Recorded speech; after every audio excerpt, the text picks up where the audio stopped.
Welcome to Manager Tools. This is Kate. And this is Sarah. Today's podcast, Everybody Has Too Much Work to Do, part 2 of 2. The questions this cast answers are, why does everyone feel so overworked?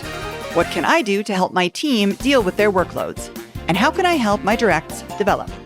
If you want answers to these questions and more, keep listening. As we get going, results growth and leader development are an executive's main responsibilities. Manager Tools and our team will work with you to help your team understand how to achieve these responsibilities. We're offering on-site training that will focus on the effective executive trinity: strategy, operations, and people. This one-day engagement can be delivered either standalone or can include an additional 5 months of coaching to support your team's implementation of the plans made during the workshop.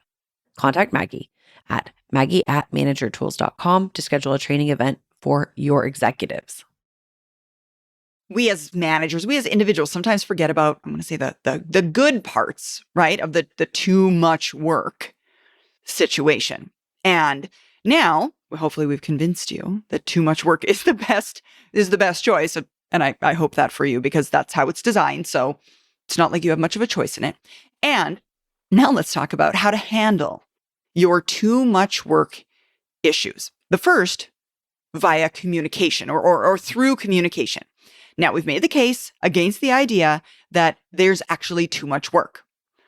So now that we know that, what do we actually do about it? And the first thing any reasonable and effective manager would do is talk about it. Be open with your team. Let them know that there is too much work to do. Be just really straightforward about it. Hey, folks, there's more work to do than we can get done. And tell them why. Tell them why there's too much work. Or why it feels like too much work to them. Yeah, exactly. Why it feels like too much work to them.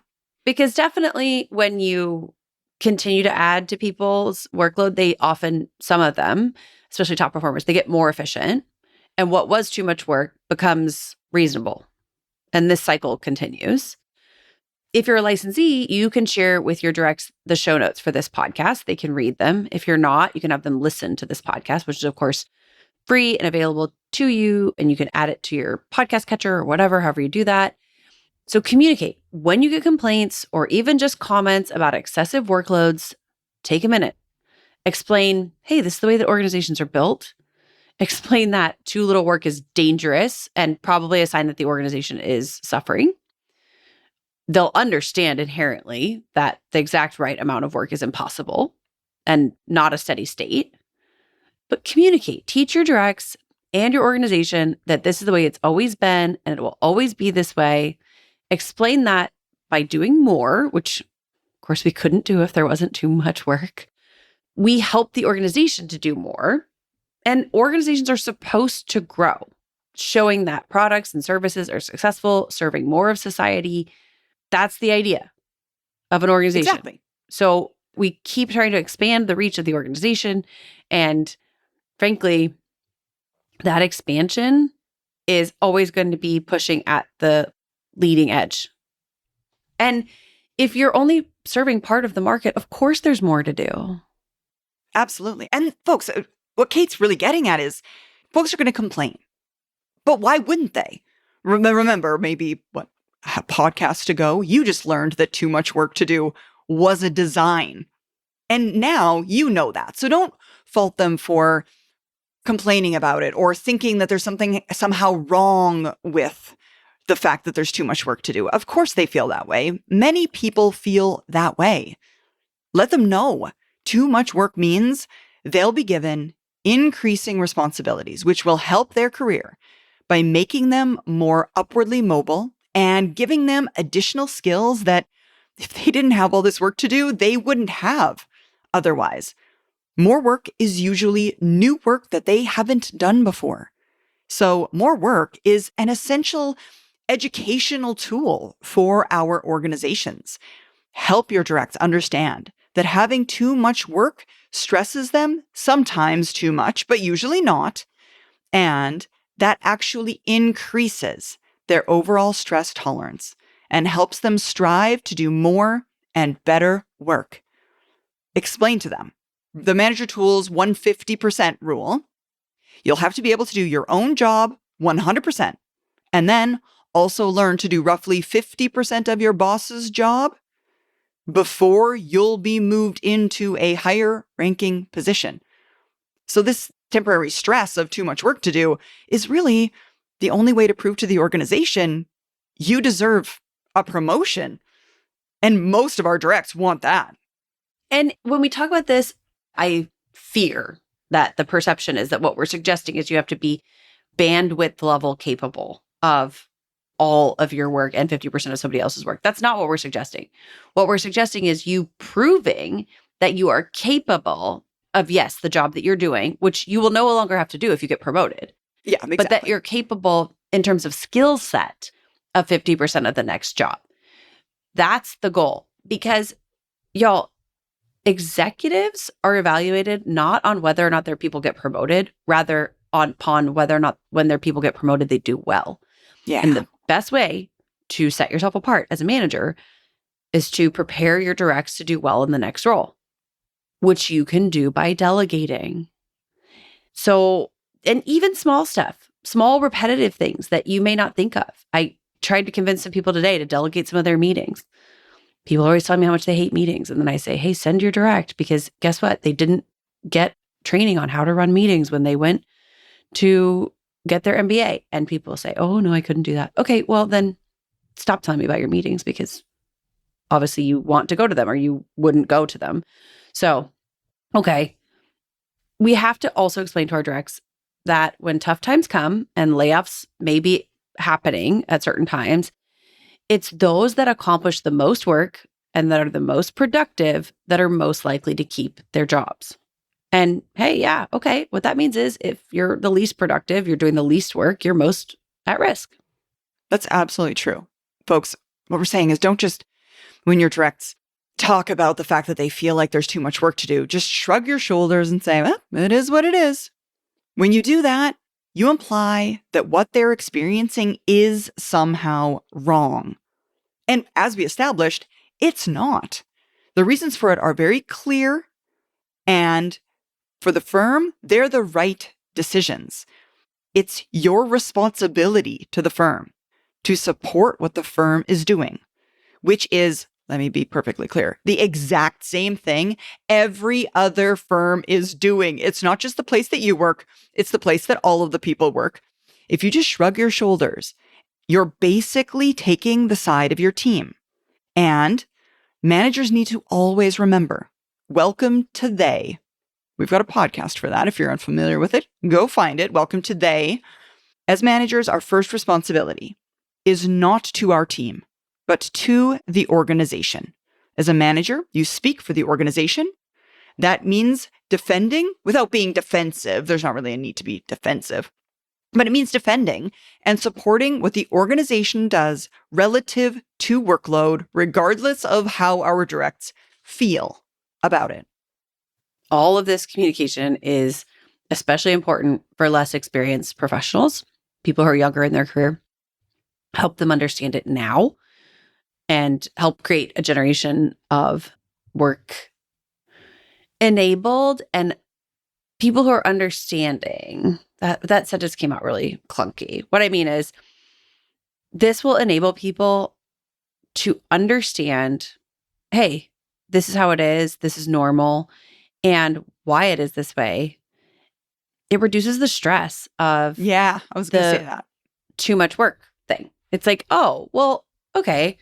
Then there's, I think, a level of comfort with, okay, this is totally normal, understanding the rationale and knowing that, yeah, it's not always like without stress. And it's kind of like accepting that what you're doing has some risk, right? Like you can think to yourself, yeah, okay, I feel stressed and I accept that. Yeah. So the first thing we did to help us overcome this too much work to do feeling that folks have is by communicating. Next, how to handle it using delegation.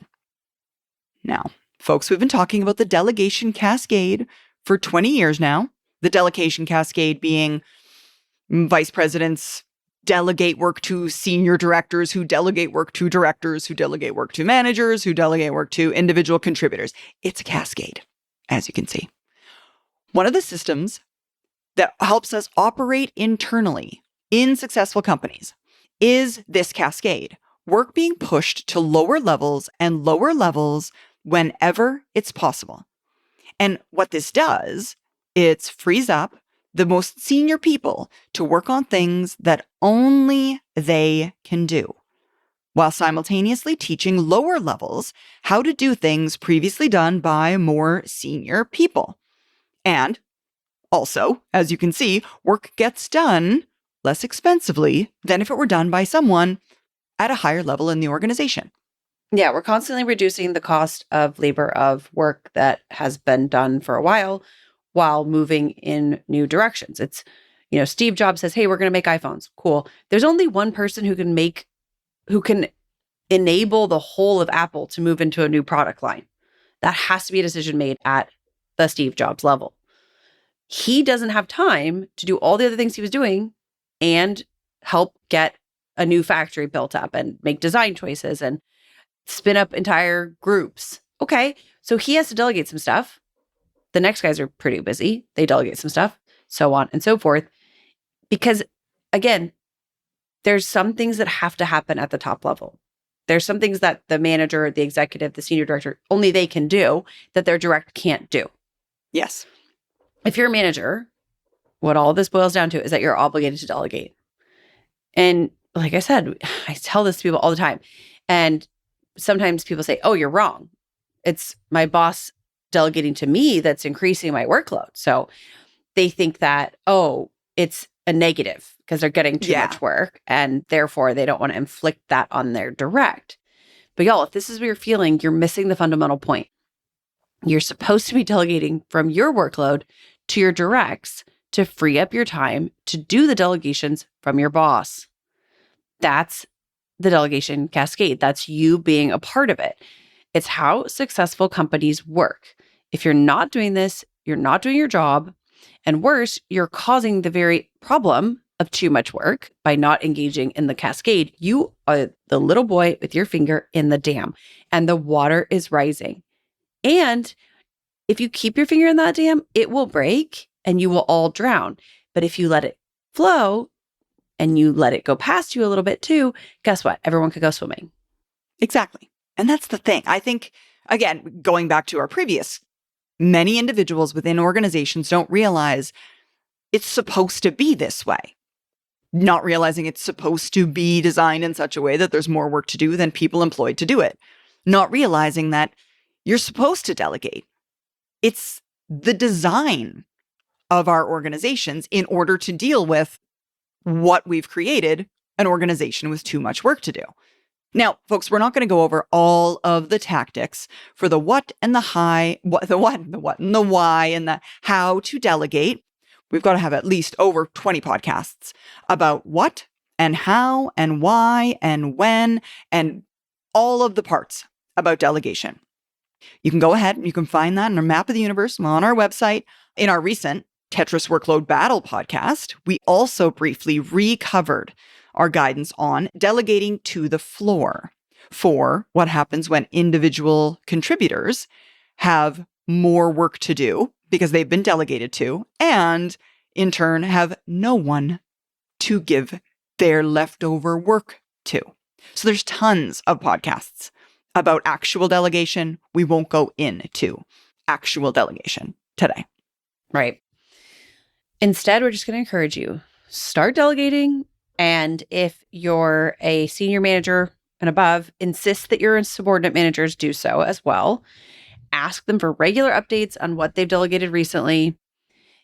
Look, if you're one of those silly managers who tells your directs that they and only they can do the things you delegate to them, you're making a huge mistake and destroying trust as well. You're robbing your people of developmental opportunities. You're keeping them from the best and newest work, the new initiatives, the new product lines, etc. You're not supposed to be protecting them from workload. You're supposed to be helping them grow and keep up. Hey, y'all, just a quick note. Starting June 9th, we will be hosting an online Effective Manager conference at 10 a.m. Eastern. It's over a few weeks, and if you're looking for guidance on how to be a good manager virtually, you can come to this 4-session online event over Zoom. Learn one-on-ones, feedback, coaching, and delegation from the comfort of your own office. Sign up at manager-tools.com/training. Okay, so we covered how to handle too much work using communication. That was delegation. And now using prioritization. When we have too much work to do, whether you realize it consciously or not, we choose to only do some part of it and not to do some other part of it. I mean, we don't really think about it, but we do this activity every single day. We all know this because we have never had someone say yes to the question, do you get all of your work done every single day? Most people are like, I don't get all of my work done ever. Never mind at the end of the day. And because all of us go home at the end of every workday with work left incomplete, we have for that day prioritized what we will do and therefore what we will not do that day. Every minute you spend working on something, project A, let's say, you're not working on project B. You're prioritizing project A. And that may be by default. It may be haphazard. It may be that you came in and just got trapped in a meeting about project A when you should have been working on project B because it's more important. Sometimes it's frantic. You may be wondering if you're working on the right stuff. Mm-hmm. And all of the time that you spend on a project is basically you prioritizing that. It's coming first because you only have this minute. Look, we can tell you what executives do who have more work than anybody else and arguably more important work than anybody else. They also prioritize, make choices. Executives don't get all their work done every day either. And what executives do better than most of us is focus not on the feeling of having too much work to do, but doing all they can in order of their prioritization.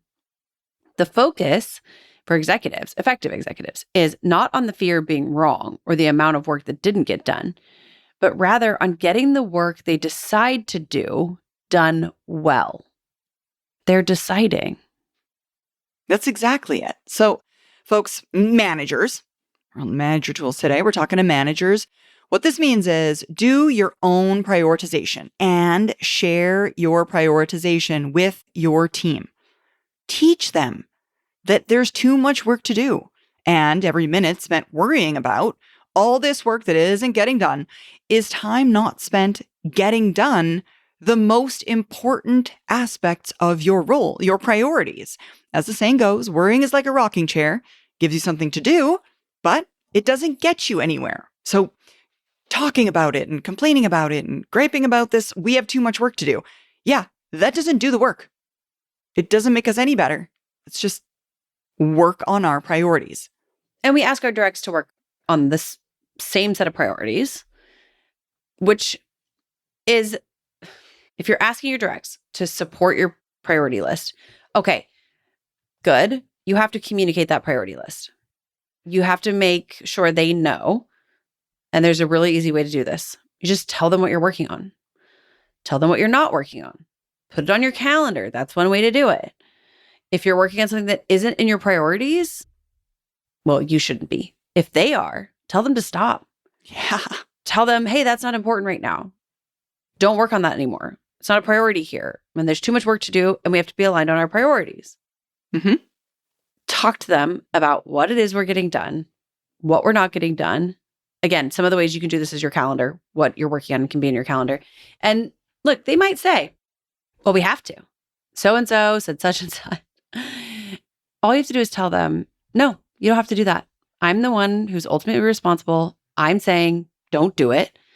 If anybody argues, tell them to come to me. Say, go talk to Kate. Yeah, get in trouble every once in a while. Sure. And we'll have to adjust. For now, somebody has to make the decision. Yeah. We all make choices every day. They're not necessarily always the right choices, but someone's got to make them, and you're the manager. They're also not always on purpose. That's what I don't think people realize is when you go to work on something, there is an inherent choice behind that action that says, I'm not working on this other thing. Yeah, exactly. People go to their desk and they do sometimes just the first thing that pops into their mind, as opposed to what needs to get done that day. It also causes so much more stress when you know you're not working on the thing that's most important. So it's sometimes why meetings are so stressful too, because you're in a meeting and you know that maybe the work that needs to get done isn't getting done. So please, y'all, don't assume that, oh, I am making the right choices. Take a look at your workload. What are you spending your time on? Are you spending it on the right things? Or is it possible that you're not making conscious decisions about where to put your efforts? That's absolutely it. Folks, we talk a lot at our conferences, again, about delegation and prioritization. And Mike, one of our co-founders, tells a story of taking over a new team when he switched companies many years ago. There were all these boxes of computer reports that part of his team was preparing and sending out to a distribution list. He simply asked, being new, hey, what are these for? And who do these go to?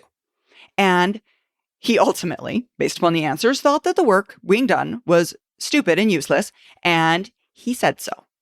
He asked the recipients of the report what they did with them, and virtually everyone said they didn't read them. So he went to the team who prepared those reports and said, don't work on them anymore. And he worked with their direct manager to figure out how else these people could be utilized. At our conferences, we're talking to folks and they're always like, oh my gosh, I can't have people stop doing reports just because no one's reading them. Of course you can. It doesn't mean that you're going to get in trouble. You might, but sometimes it means you're freeing people up to do something much more valuable and important to the organization. So you can't simultaneously complain about there's too much work to do while also allowing people to do stuff that is completely unimportant and of zero value to the organization. And that could be happening as well. Right. Because even at the time, the people who were putting those reports together knew that nobody was reading them. Yeah. If they had been being read, people would have had questions or requests for data, modifications, updates, etc. And there weren't. Yeah. No one asked about them. Which means that the people putting together those reports were probably so unsatisfied, so sad. I would have been devastated to know that I went in every single day and just prepared paper with numbers that went into the ether. Like, didn't go anywhere. Nobody reads. That's no satisfaction from that. No satisfaction. And then surely this had to happen. I'm certain of it. An individual in the organization said to one of the people who creates the reports, well, what about this? And that person said, it's in the report I send. I didn't get that report. It further solidifies this. Oh my gosh, are you kidding me? I'm doing all this work and no one's paying any attention to it. People want to do things that are valuable to the organization. Robbing them of that ability because you don't want to delegate something that's not useful, not good as a manager. Periodically, we would suggest you ask your directs and have them ask their directs if they've got directs of their own. What are you working on? And don't be afraid to change what they're doing to align with your priorities. Then ask, what are you working on that you think we shouldn't be working on? And if you can, again, tell them to stop.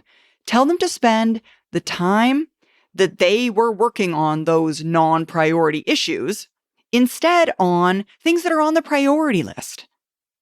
Those are the important things that need to get done for the organization. You can be assertive about it and make sure that they know that you are the one that made the decision. And anybody who questions why we're not doing this anymore should be referred to you. Like Kate said a minute ago. Kate said, I shouldn't do this. I don't know, maybe ask Kate. Most of the time, the questioner hearing that will be like, oh, well, if she said it, I guess, never mind. And they'll go away. And then it'll be like a big old nothing burger. That's it. If they don't, if that's not enough Tell them why you're not doing it and show them your priorities. Okay, well, we didn't do it because we're doing this, this, and this. And maybe it will be escalated. She's not working on my thing, but maybe it won't. You'll win more than you'll lose. Also, so much of the stuff that we're doing for other teams often is something that can be done really quickly. And if somebody comes in and says, hey, we actually really needed this, there's a pretty solid chance that it could be put together in 20, 30 minutes if somebody were to stop everything else they were doing. It's pretty rare in my finding that the repetitive things that people come back and ask about, if they really have to get done, are going to take more than an hour. So we really can still get that thing done if it was necessary. And then that's a good way to, hey, find out that this thing that we thought wasn't important maybe actually is, which is pretty rare. All of this is nothing more than delegating to the floor. And again, to some extent, this happens every single day when you leave your desk and there is work not done. That work was effectively delegated to the floor for that day. Doing it every day. Not going to be too much of a deal. You also do it when you go on vacation. Yeah, Just exactly. side note. Yeah. And I got to tell you, there's a lot of relief that comes from just casting those things that we're probably never going to get to aside and not having them lurk there as incomplete tasks. Right. Help your team with that activity. They deserve your help in doing so. Okay, so we talked about handling too much work using communication, delegation, prioritization, and now risk. Folks, there's always risk when we prioritize and delegate.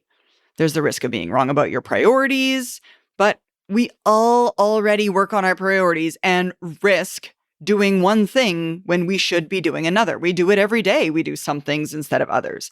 But it's far better to be clear about what the priorities are and doing the communication work of flowing your priorities down through your organization rather than just allowing every individual in your organization to choose their own personal priorities for that day without any guidance and without your protection as a manager about those choices that they are making every single day.